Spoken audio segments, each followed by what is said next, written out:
Hello दोस्तों, मेरा नाम रंजना है। मेरी उम्र 28 साल है। सीने का साइज 32 है। मेरा रंग गोरा और दिखने में मैं अभी भी 24 की लगती हूँ। काले घने बाल, गुलाबी होंठ, मस्त सुरीली बड़ी बड़ी आंखें। जो भी देखे मेरा दीवाना हो जाए। मैं पेशे से एक डॉक्टर हूँ।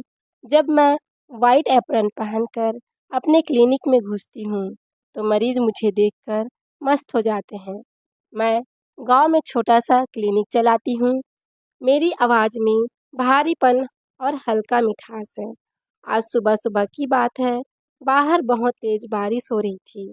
तभी दरवाज़ा खुला और बहुत ही स्मार्ट, आकर्षक, सुंदर सा लड़का मेरे पास आया।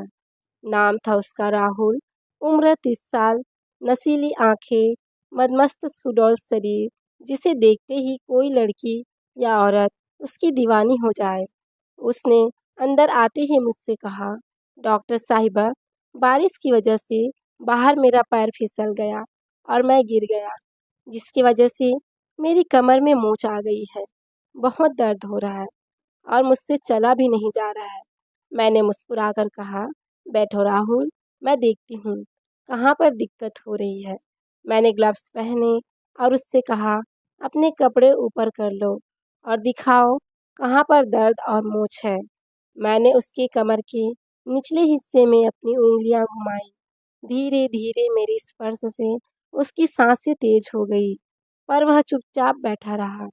मैंने बोला, यहाँ दबाऊं क्या? वो बोला, हाँ डॉक्टर साहिबा, बस वही सही जगह छुआ है आपने।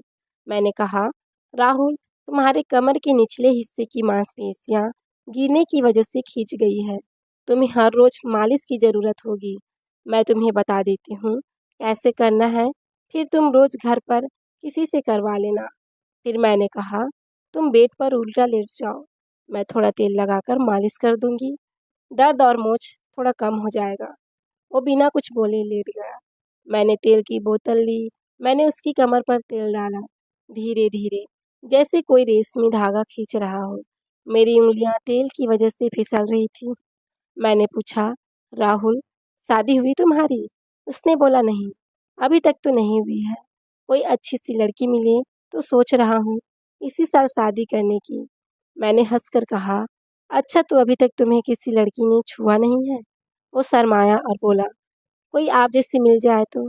मैं हल्का सा मुस्कुराई।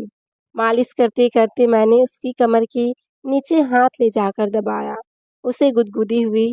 उसने कहा, डॉक्टर साहिबा, जरा धीरे करिए।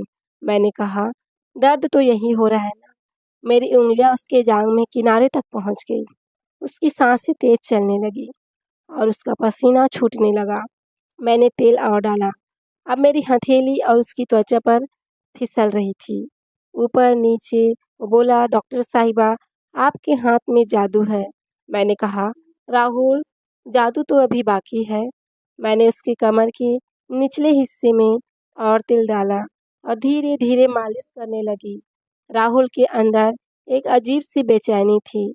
उसने मेरा हाथ पकड़ना चाहा, लेकिन मैंने झट से उसका हाथ हटा दिया। अब मैंने उसके पैंट के बेल्ट पर उंगली रखी, बस छुआ। वो चौंका। मैंने कहा, नारा ढीला करो। मैंने और तेल डाला। अब मेरी उंगलियां उसकी जांघों के अंदरूनी हिस्से पर थी। वो कराह रहा था। मैंने पूछा, अब बताओ राहुल, दर्द कहाँ है? उसने कहा, डॉक्टर साहिबा, अब दर्द कहीं और है। उसने धीरे से अपना पैंट नीचे किया। मैंने देखा उसके इनर वियर पर तेल के धब्बे थे। मैंने हल्के हाथों से मसाज जारी रखा। राहुल सिसक उठा। वो कुंवारा था और एक स्त्री के स्पर्श ने उसके तन बदन पर झटका सा लगने लगा। फिर मैंने कहा, राहुल, अब उठ जाओ, थोड़ा कमर को आगे पीछे झुकाकर देखो। उसने कहा, पहले से बहुत राहत मिली है। मैंने उसके लिए दवाइयाँ लिख दी और उससे कहा, तुम्हें ये मालिश हर रोज करनी है। घर में कोई है मालिश करने के लिए? उसने कहा, मेरी माँ है, पर मैं उनसे कैसे मालिश करवा सकता हूँ। ठीक है, तो तुम मेरे पास क्लिनिक आ जाया करो, मैं तुम्हारी मालिश और एक्सरसाइज करा दिया करूँगी।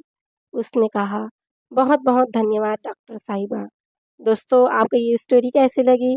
यदि आपको मेरी आवाज़ और मेरी स्टोरी पसंद आए तो प्लीज़ चैनल को लाइक शेयर एंड सब्सक्राइब करें। Thank you for watching. Bye bye.